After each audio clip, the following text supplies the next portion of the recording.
Salut, c'est là-bas si j'y suis, Daniel Mermet, avec Shlomo Sand. Comment le peuple juif fut inventé. Flight number 2, arriving from New York. Shlomo Sand, je suis très content de vous rencontrer parce que on a l'impression un peu en France que notre espace intellectuel, médiatique se réduit, que la contestation se réduit à un conflit entre les bonnets blancs et les blancs bonnets. Et là, on a un livre sous les yeux, Comment le peuple juif fut inventé, qui tout d'un coup élargit cet espace qui est en train de se réduire et qui amène de l'audace, de la contestation. Et ça me semble nécessaire. Alors évidemment, on va parler du titre, mais d'abord on va parler un peu de vous. Vous êtes historien, vous êtes israélien, vous nous connaissez bien, vous avez vécu en France, je crois, vous avez fait... Oui, j'ai terminé mes études de doctorat à l'école des hautes études en sciences sociales, à Paris. Oui. Et voilà, j'ai certains côtés un peu français. Alors vous commencez un livre avec un titre pareil, Comment le peuple juif fut inventé, et vous parlez de vous. Vous dites, voilà qui je suis, là, à travers une succession de portraits, de personnages, comme ça. On voilà un autre, et tout ça, ça s'emboîte pour dire un peu d'où vous venez. Et oui, c'est-à-dire j'essaie de ne pas parler directement sur moi, parce que ça peut être ennuyeux, mais je parle sur le monde qui m'a entouré, c'est-à-dire dans ma propre biographie, et aussi j'essaie de donner raison à le discours historique qui va venir après. C'est-à-dire j'essaie d'écrire de où je parle. C'était important pour moi expliquer, c'est-à-dire découvrir les cartes avant d'entrer en vif du sujet, dire voilà, je parle de cette place-là. Je suis d'origine juive, je suis israélien, et mes parents sont venus de l'Europe, et voilà, j'ai raconté. Quand j'ai grandi, j'ai raconté, comme on dit, les autochtones, c'est-à-dire les Arabes. Et après, j'ai raconté aussi des Juifs français. Tout ça, j'essaie, avec des petites anecdotes, d'écrire dans le préface des livres. Oui. Alors, le livre est sorti il y a quelques mois déjà en Israël. Oui. En hébreu. 7-8 mois, oui. 7-8 mois. Et c'est un best-seller, c'est un succès. Oui, c'est une surprise. Oui. Ça vous surprend ? Oui, beaucoup, parce que j'imagine que j'ai beaucoup de fautes dans les livres, parce que c'est le sujet tellement large, mais les plus grandes fautes que j'ai commises en début, que je dis que je crois qu'il y aura très peu de gens qui vont les lire. Parce que le sujet est tellement controversé, pas facile, mettre cette question, comment on a fait inventer le peuple juif. Donc je pensais qu'en Israël, la réaction sera complètement négative, il y aura très peu de lire, et voilà, 19 semaines, un best-seller en Israël, vraiment une surprise.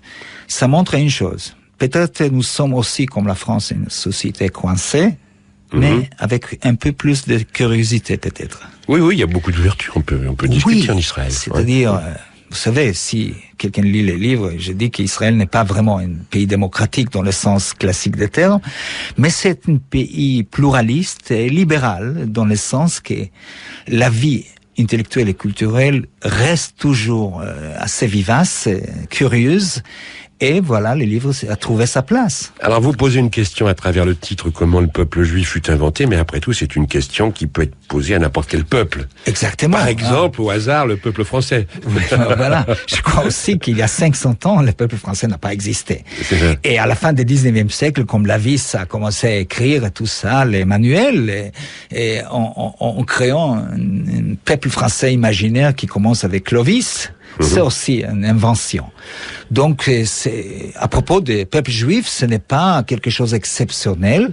Je crois qu'on a inventé le peuple français vers l'arrière, on a inventé le peuple italien jusqu'à l'Empire romain, on a inventé le peuple allemand jusqu'à les Teutons, on dit Teutons. Oui. Les Teutons, oui. Voilà, oui. Donc je crois aussi qu'on a inventé le peuple juif. Quelle est la nécessité de cette invention ? Parce qu'il faut ça permet la construction et la cohésion de chaque peuple. Pour créer des nations modernes, à certains moments, les classes politiques et intellectuelles ont eu besoin, parallèlement à cette création de la culture immédiate et unifiée, il fallait créer un imaginaire vers l'arrière pour renforcer l'identité moderne de l'État national. Et voilà, donc les mouvements nationaux ou l'État national ont créé un imaginaire vers l'arrière en disant nous sommes ici 1000 ans, 2000 ans avec le judaïsme moderne. C'est-à-dire avec le recul de la religion juive et le début de la naissance des mouvements nationaux et sionistes, plus en plus, on a commencé à construire, à mon avis, une histoire et une historiographie imaginaire d'un peuple juif qui était créé à l'époque biblique et à certains moments était exilé, a commencé à errer, est arrivé à Moscou, a fait un demi-tour, retourné en Palestine. Voilà. Oui. Donc j'ai essayé de montrer, et pas après pas, comment s'était construit cet imaginaire historique. C'est une déconstruction, votre bouquin est une déconstruction. Oui, une déconstruction sur une construction qui était faite à la deuxième moitié du XIXe siècle. Et dès maintenant, je voudrais souligner, je ne dis pas que le judaïsme n'a pas existé. Je ne dis pas que la religion juive n'a pas existé. Je pense que la nation, l'idée des peuples races aux peuples d'une même origine juive, c'est une invention, une pure invention de deuxième partie du XIXe siècle. Au contraire, vous dites que la religion juive, le judaïsme, a été particulièrement tenace et vivace. Tout au cours de l'histoire. J'essaie dans le livre de montrer que le judaïsme était le premier monothéisme prosélytique.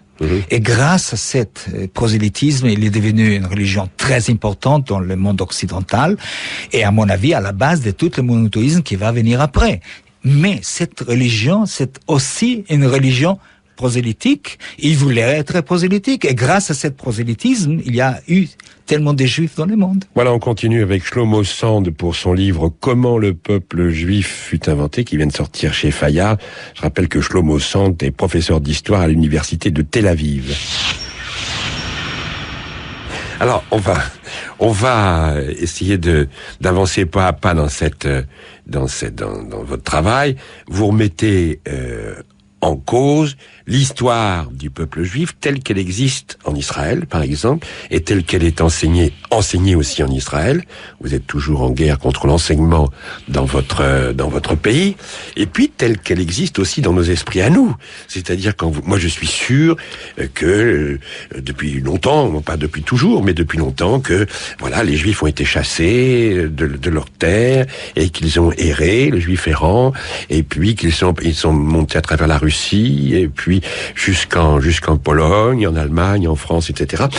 D'une part, et d'autre part, ils sont passés par l'Afrique du Nord, le Maghreb, jusqu'à l'Espagne, en refluant, etc. Toujours en voyage. On a les Ashkénazes, on a les Séfarades, et puis se trouvent certains qui étaient, je sais plus très bien pourquoi, parce que je connais pas cette histoire par cœur, mais enfin, les uns en Irak, les autres dans le Yémen, les autres en Afrique, etc.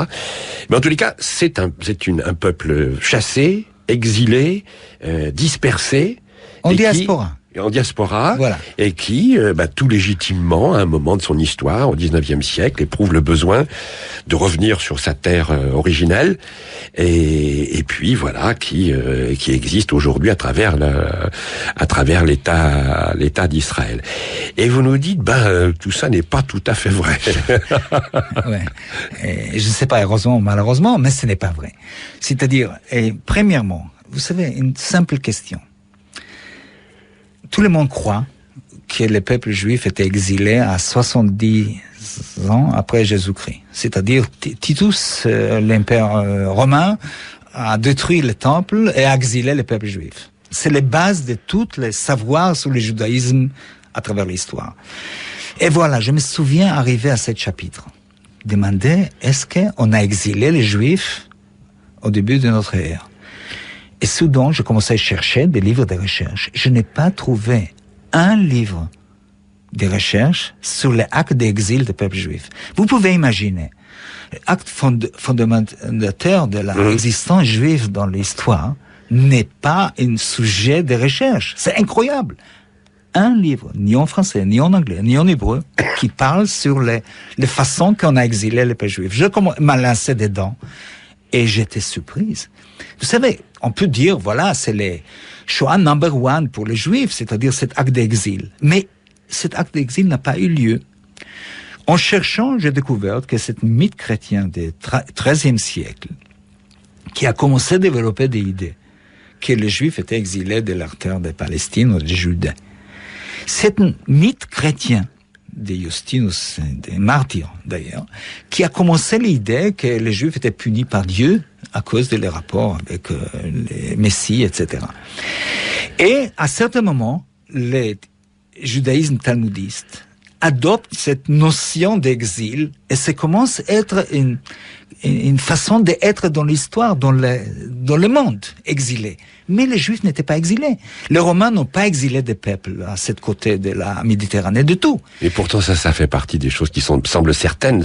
Oui, mais c'est vrai, moi-même, il y a 4-5 ans, je crus toujours que les peuples juifs étaient exilés, mais les Romains n'ont pas eu des moyens de transport d'exiler un peuple entier. C'est une légende qui était adoptée, était ancrée dans l'histoire. Et à l'époque moderne, c'était justement la justification des retours des Juifs en terre de Palestine. Maintenant, l'exil n'a pas eu lieu. Même pas une émigration massive des Juifs hors de Palestine. Même pas ça. Donc il y a deux questions qui ont de rapport. De où viennent les Juifs et qu'est-ce que sont devenus les habitants de Palestine s'ils n'étaient pas exilés. Et voilà une autre surprise. Je fuis comme ça dans les livres des premiers sionistes comme Ben Gurion, comme Ben Tzvi. Ben Tzvi, c'était le deuxième président de l'État d'Israël. Ben Gurion était le chef d'État. Jusqu'à 1929, dans leurs écrits, les vrais héritiers des anciens juifs de l'époque antique, c'est les Palestiniens. J'essaie de montrer, il y a des références, si quelqu'un ne me croit pas, qu'il ouvre le livre. Ben Gurion écrit dans les années 20 du 20e siècle, que les vrais descendants des anciens juifs, c'est les Palestiniens. En arrivant en Palestine, ils ont croyé que les paysans arabes, ils sont vraiment ceux qui ont resté de l'époque ancienne. D'ailleurs, bon, je ne sais pas sûr que c'est exact ou non, mais une chose est évidente. S'il n'y avait pas d'exil des Juifs, qu'est-ce que sont devenus les habitants de l'ancien Judée? Bon, à certaines époques, ils se christianisent avec le christianisme, et c'est presque sûr que le 7e siècle, la plupart d'entre eux prennent l'islam, avec l'arrivée des Arabes des déserts, et je crois que la plupart des populations juives anciennes s'islamisent et restent dans le pays. Bien sûr, mélangés avec chaque concurrent, mais si vous voulez savoir les paradoxes dans l'histoire, et je répète, après Ben Gurion, après Ben Tzvi, après Borochov, c'est une autre grande théoricien du sionisme, les paysans de cette terre sont les vrais héritiers de l'ancien judaïsme. Vous pouvez imaginer dire ça en Israël en 2008, dire que probablement, d'ailleurs, je suis sûr que les Hamasniks, c'est-à-dire les gens de Hamas, probablement ne vont pas l'aimer aussi. Cette idée que probablement... Ils sont d'origine juive, oui, ça va pas leur plaire. Voilà. C'est fait un peu un désarroi. Bon, de toute façon, les Juifs n'étaient pas exilés. Et j'ai pu prouver ça dans le sens que, bon, il y avait des migrations. De où viennent les Juifs? S'ils ne sont pas des véritaires des anciens Judées. Voilà. Dans le livre, je suis les étapes de la diffusion du judaïsme autour de la Méditerranée. Et je découvre, premièrement, après les écrits des classiques romains, etc., et après aussi les vestiges de Talmud, etc., que le judaïsme était une religion prosélytique. Et à l'époque des Maccabéens, le prosélytisme était fait par la force. C'est-à-dire, cet royaume qui a eu l'épée a converti par force tous les voisins. Donc, le judaïsme commence comme religion, si vous voulez savoir, à partir des Maccabéens, comme religion prosélytique qui impose les foi juifs à tous les voisins autour de Judée. Et après, ça devient, comment dire, les choses, avant que le christianisme développe, c'est le judaïsme à la mode. C'est-à-dire, les écrivains romains ont perdu le judaïsme, c'est-à-dire les conversions au monothéisme juif. C'est très populaire autour de la Méditerranée. Et je crois, plus en plus, en écrivant ce livre, que la plupart des Juifs s'étaient convertis. Bon, et en plus de ça, de cette conversion du monde antique, il y avait aussi des royaumes que j'ai découverts. Vous savez, il y a 10 ans, je ne savais pas qu'à les régions que le Yémen se trouve aujourd'hui, il y avait un royaume juif, Et 150 ans, 140 ans, un royaume juif très, très fort qui s'appelle Chémia. Oui. Chémia, voilà. Et vous savez, les juifs yémenites, ce n'est pas les brises de la mer Rouge qui a fait qu'ils ont des cheveux tellement jolis, hein. C'est-à-dire, c'est des gens de la région.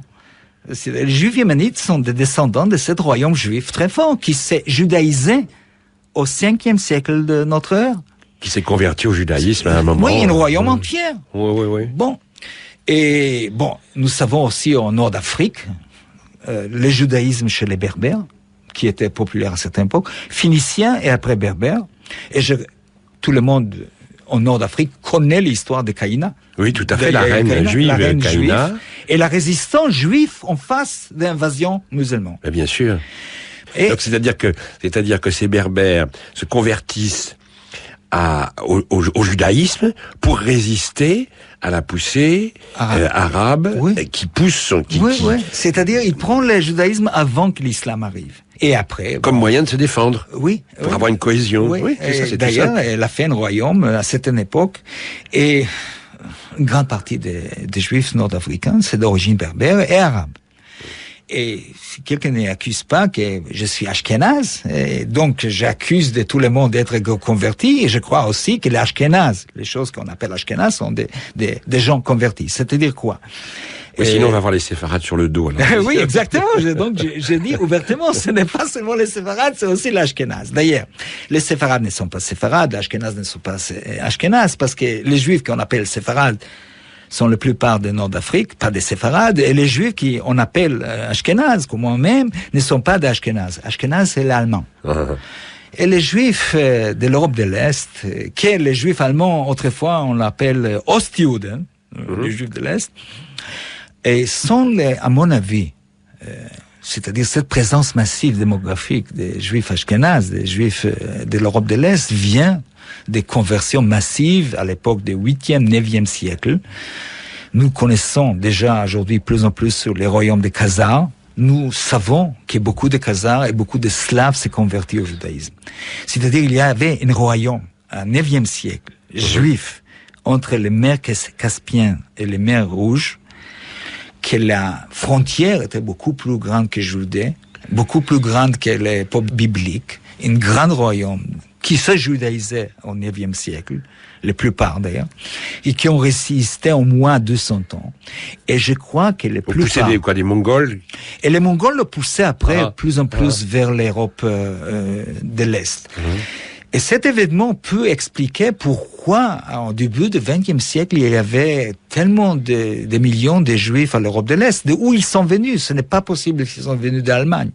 Donc, à mon avis, les présents Juifs, en arrivant à la modernité, les présents Juifs, contrairement à tous les imaginaires que nous avons comme peuple race qui a erré pendant 2000 ans, je crois que cette vivacité de cette religion, avec cette force, ce désir de convertir, qui a fait qu'il y avait tellement de Juifs à l'Est et à l'Ouest.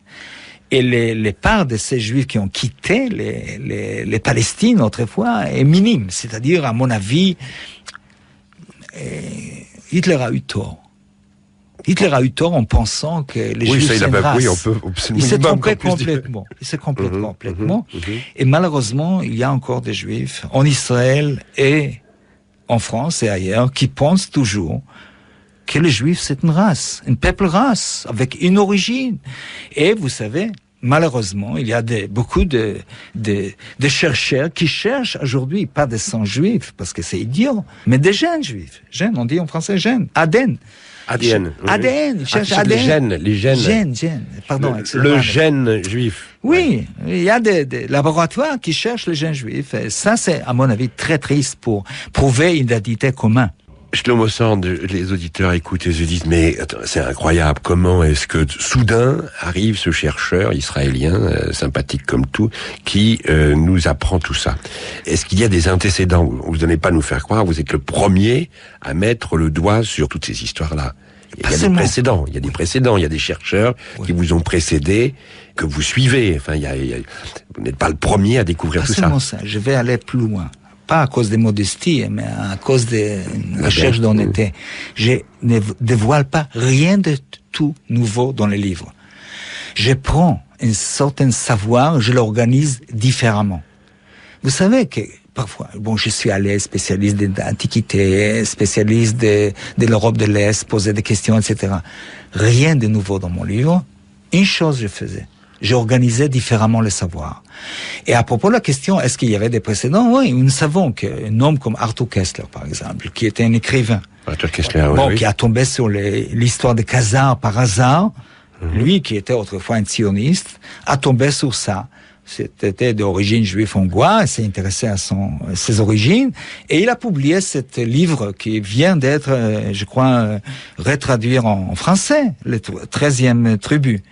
Et voilà, donc je n'ai pas dévoilé rien du tout de nouveau. J'ai organisé différemment le savoir. Et parfois, vous savez, vous changez le rapport entre des détails et les images est complètement différent. Donc, oui, il y avait beaucoup de chercheurs avant moi. Et en plus, je crois que l'historiographie sioniste, il y a 60 ans, a eu moins peur de dire, voilà, notre origine est khazare, notre origine est slave, notre origine est berbère. Avant 67, l'historiographie sioniste craignait moins pour la justification de l'existence, de notre existence au Proche-Orient. Donc, ils étaient beaucoup plus généreux en face de ces matériaux qui montrent que le judaïsme était une religion prosélytiste et la plupart des juifs, leur origine était différente que la plupart des gens pensent aujourd'hui.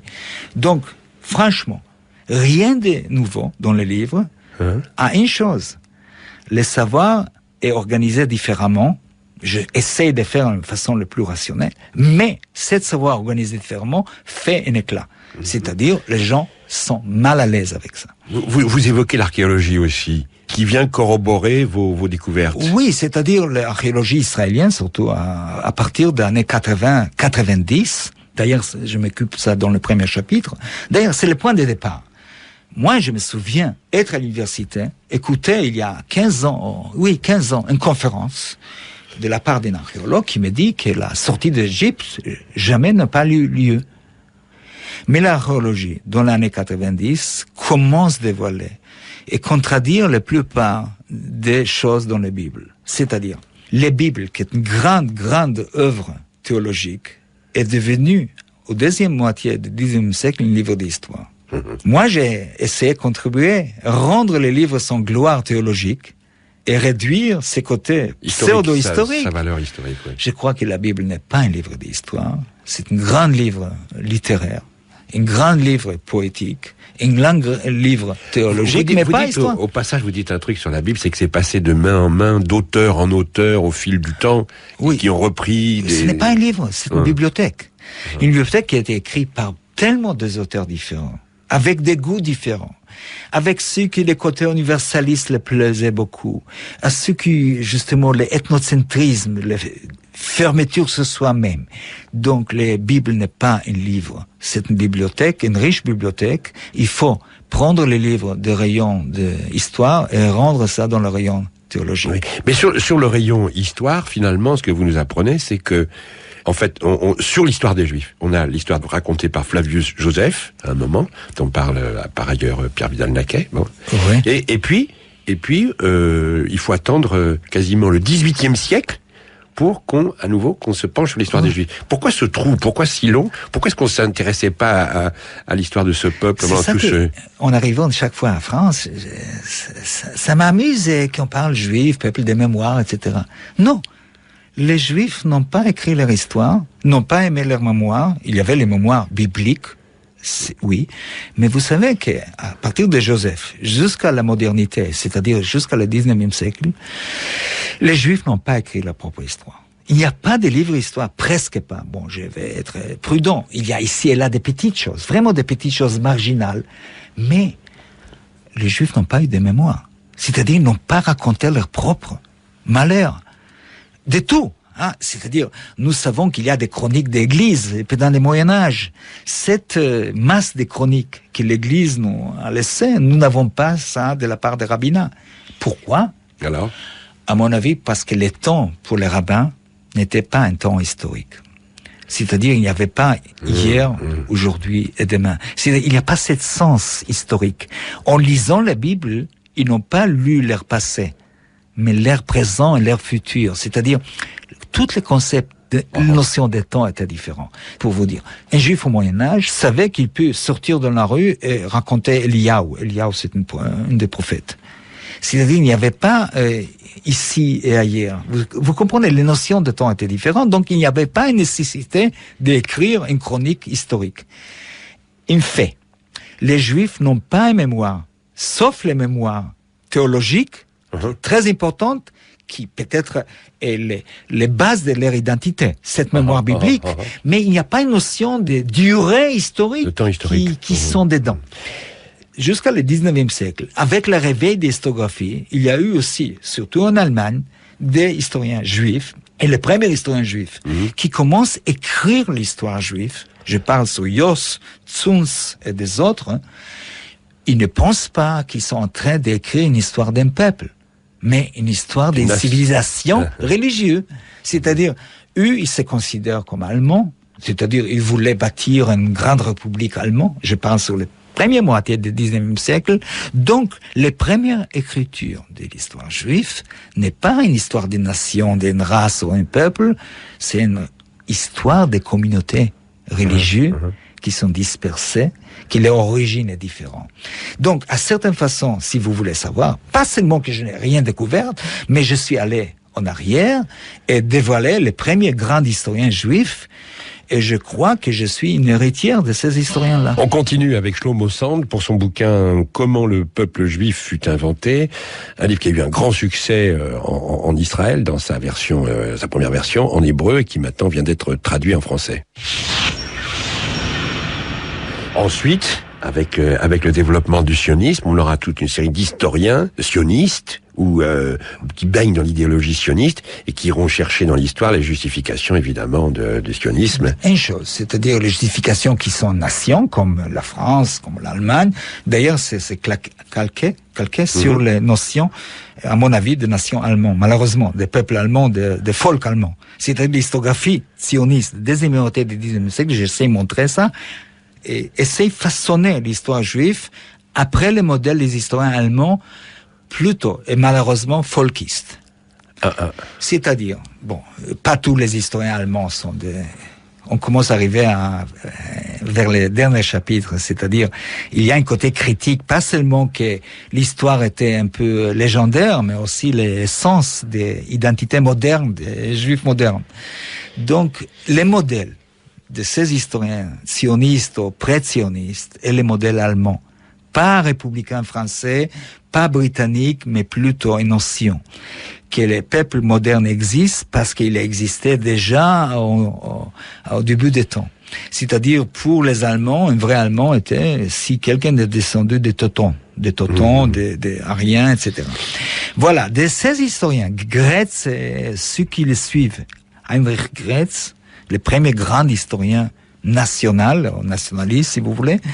Bon, le modèle est une ethnos, j'appelle ça ethnos, c'est-à-dire quelque chose qui est à la fois biologique un peu, c'est-à-dire il y a une origine commune. D'ailleurs, en France aussi, le 19e siècle, on sait qu'il y avait une discussion, est-ce qu'on est des Gaulois ou des Francs? Vous savez, bon, il y avait à certains moments, on a cru que tous les Français sont des descendants des Gaulois. C'était très populaire, hein. Nous sommes des Gaulois, hein. Jusqu'à le 20e siècle, des lycéens, on disait, nos ancêtres les Gaulois. Nos ancêtres les Gaulois. Voilà. Oui. Je crois que moins ou moins de Français croient que leurs ancêtres étaient les Gaulois. Malheureusement, beaucoup de Juifs et beaucoup d'Israéliens croient que leurs ancêtres étaient les Hébreux. Bon, mon livre essaie de montrer que exactement que les Gaulois n'est pas des vrais ancêtres des Français d'aujourd'hui. Les Hébreux, les anciens Juifs ou Judiens ne sont pas leurs vrais ancêtres. Sauf que la deuxième moitié du XIXe siècle, exactement comme en France, les historiens essayent de façonner une image d'un peuple fermé, descendant d'un certain peuple antique et qui continuait à errer dans l'histoire. Et voilà, c'est ça que je commence à critiquer plus en plus les notions de bâtir une nation juive moderne sur les bases, j'appelle ça ethnobiologique ou ethno-religieux, qui plus en plus prend les critères des nations de l'Europe de l'Est et de Centre-Europe et pas l'Europe de l'Ouest. C'est-à-dire, aujourd'hui, si vous allez définir la nation française, vous n'allez pas appuyer sur des notions biologiques. C'est-à-dire, quelqu'un est français, s'il a la culture française... Il y a quand même une leçon de l'histoire du XXe siècle qui fait qu'on a plutôt tendance, on espère en tout cas, à repousser ces notions-là. Oui, c'est-à-dire, c'est une notion, si vous voulez, d'origine biologique commune. Si vous voulez savoir, le plus grand malheur du XXe siècle vient en partie de cette notion que nous sommes d'origine commune, biologique. Et je parle ici, justement, des choses qui se développent en Allemagne et ailleurs aussi, avec cette notion que nous avons, c'est-à-dire nous sommes venus de quelque part et nous sommes on marche vers quelque idéal, si vous fermez. Le sionisme, l'historiographie sioniste, est basée sur la notion, j'appelle ça dans le livre, ethnocentriste. Si vous n'êtes pas des parents juifs, vous n'êtes pas juif. Vous ne pouvez pas devenir juif, sauf si vous convertissez religieusement. Mais si vous n'êtes pas religieux, donc vous ne pouvez pas entrer dans le peuple juif, vous ne pouvez pas sortir du peuple juif. C'est quelque chose ethnocentriste, et c'est la base de la définition d'État d'Israël. Et si vous voulez, on peut arriver déjà à cette bottom line de mon livre, qui dit que cette historiographie, qui était forgée autour de la nation d'un peuple juif fermé, ethnocentrique, est la base, si vous voulez, des lois, d'esprit des lois en Israël pour définir qui est citoyen, à qui l'État d'Israël appartient. Et si vous voulez, mon livre, qui est un livre en histoire, une déconstruction d'un discours historiographique, d'un récit historiographique, parallèlement, le dernier chapitre, j'espère que je ne saute pas trop loin, mais le dernier chapitre, j'ai décidé de ne pas rester seulement un historien. Comme au début du livre, je raconte certains côtés personnels qui a des rapports avec l'histoire et les malheurs de l'histoire. À la fin du livre, je laisse le territoire typique des historiens et je entre dans une certaine analyse socio et politique de l'existence d'État d'Israël. Et une chose, je fais ça. C'était très important pour moi, pour les Israéliens et aussi pour les Français d'origine juive et de non-origine juive, pour dire qu'il y a un paradoxe avec l'existence de ma propre État en Israël. Quel paradoxe? Nous savons tous que la démocratie moderne est basée sur le principe que l'État appartient à ses citoyens. C'est-à-dire à partir de la modernité politique, nous savons que l'État moderne, l'État national, appartient à la nation, c'est-à-dire à la communauté des citoyens. Nous savons que chacun qui est défini comme français, l'État de la France leur appartient. Vous ne pouvez pas dire que la France appartient seulement aux catholiques. Vous êtes d'accord? Et exactement comme l'Espagne n'appartient pas seulement aux Castiliens. Mais nous savons très bien, on n'a pas eu besoin, le président nous rappelle, que les bases peut-être de la culture française est catholique. D'accord? Les points de départ. Mais personne ne va pas définir la culture française sur le catholicisme. Et il ne va pas dire qu'un citoyen qui n'est pas catholique, qui est protestant ou juif, la France l'appartient un peu moins. J'ai vu toute ma vie dans un État qui dit qu'il n'est pas d'État de ses citoyens, mais c'est l'État du peuple juif. Bon, à 48, comme l'État a été battu, c'était normal après le Shoah, après cette douleur profonde, chercher une place et dire, voilà, l'État d'Israël, c'est un État juif. D'accord, 48. Nous sommes à 2008. Et voilà, cet État continue à se définir, pas comme État démocratique de ses propres citoyens, c'est-à-dire, vous devez savoir qu'il y a 25% des citoyens israéliens qui ne sont pas définis comme juifs. 20% arabes, 5% des immigrants qui viennent de l'Europe de l'Est, qui par hasard étaient mariés avec des juifs, mais ils ne sont pas considérés dans le cadre d'identité comme juifs. Voilà. Si l'État est État juif, ou appartient au peuple juif, il y a des lois propres qui disent que cet État est un État juif et appartient au peuple juif. Donc, ça n'appartient pas à un collègue qui travaille à le même étage à l'université de Tel Aviv, qui sont origine et arabes, palestiniens. Bon, il y a un paradoxe. Ah oui. Et paradoxe dangereux pour l'existence de cet État. Parce qu'en fin de compte, toute cette démarche historique, ce n'est pas nier l'existence de l'État d'Israël.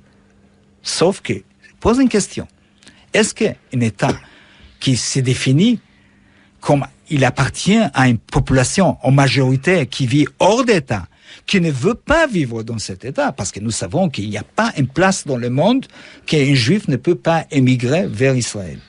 Bon, mais les Juifs, en général, préfèrent vivre sur des autres souverainetés, pas une souveraineté juive. C'est leur goût, d'accord? C'est leur droit. Mais je n'arrive pas à comprendre comment je peux continuer dans un État qui dit que cet État, excusez-moi, appartient plutôt à Finkielkraut, qui a un collègue qui travaille avec moi à le même étage de l'Université de Tel Aviv, qui est un arabe.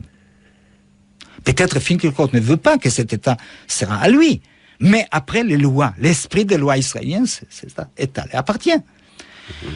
Vous savez, comme je suis historien, je sais très bien que les malheurs du XXe siècle sont une chose qu'il faut rester dans la mémoire. Donc je crois que si l'État d'Israël insiste de rester un État de refuge pour des Juifs qui sont persécutés, je crois que c'est logique. D'accord? Bon, c'est un peu exceptionnel, mais pour des Juifs persécutés à cause de leur origine ou leur foi, je peux, comme démocrate et libéral, je peux accepter ça. Mais qu'un État ne dit pas ça. Il dit que cet État appartient automatiquement aux Juifs du monde. Je me demande, mes étudiants palestino-israéliens, je parle sur les Arabes citoyens d'Israël, mes étudiants qui parlent hébreu comme moi, parfois mieux aujourd'hui, c'est une troisième génération, combien de temps ils vont accepter vivre un État qui sont nés, qui sont partie de la culture, mais c'est défini comme un État des autres. À mon avis, c'est une des choses qui va détruire cet État. Shlomo, je me demande comment votre livre va être reçu ici. Vous nous dites qu'en Israël, le livre est un succès, fait débat, non seulement auprès de vos étudiants des milieux intello, etc. Oui, c'est dépassé tout le monde discute de ce bouquin et vous engueule ou vous approuve ou vous conteste, etc. Enfin, c'est-à-dire que vous faites votre boulot d'intellectuel, finalement, tout simplement. Je me demande comment le livre va être accueilli en France. Est-ce que ça va aussi susciter des débats, revenir à ce que je disais tout à fait au début, en disant est-ce qu'on va agrandir un peu l'espace du débat qui est en voie de rétrécissement, ou bien est-ce qu'il va y avoir un silence poli ou pas d'ailleurs autour de ce bouquin, comme c'était le cas pour le livre d'Abraham Burg, par exemple, il y a quelques mois. Daniel, oui. Vous savez, un historien, c'est un prophète du passé. Donc j'essaie toute ma vie de prophétiser le passé, et vous me demandez de prophétiser le futur. Bon, je ne sais pas, c'est-à-dire, je n'arrive pas à imaginer comment ça peut être reçu. J'espère que les gens vont le lire pour pour Israël. Je voudrais que beaucoup de gens lisent ça et beaucoup de gens comprennent quelle situation politique moi et mes élèves palestiniens d'Israël se trouvent en Israël aujourd'hui. Et savoir si ça va réveiller un intérêt, j'espère bien. Maintenant, pour être franc, je crains que beaucoup de gens, le livre ne va pas plaire. Ne va pas plaire parce que je dévoile des côtés sur Israël que beaucoup de gens ne veulent pas parler. Bon, il y a des gens qui disent, oui, Israël ne va pas être occupant, il faut se retirer des territoires occupés, mais l'État doit rester juif. Et moi, l'analyse historique que je fais sur la notion vide du judaïsme laïque, vide à mon avis, dans le sens moderne du judaïsme est vide. Et le fait que cet État se définit comme juif, à mon avis, il n'y a pas beaucoup de judité dans cet État d'ailleurs.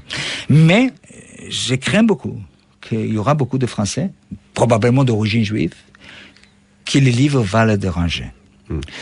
Bon, et s'ils ne sont pas racistes, à fin de compte, à la fin de lecture, ils vont comprendre que cet livre doit être une contribution pour l'existence d'Israël à la longue.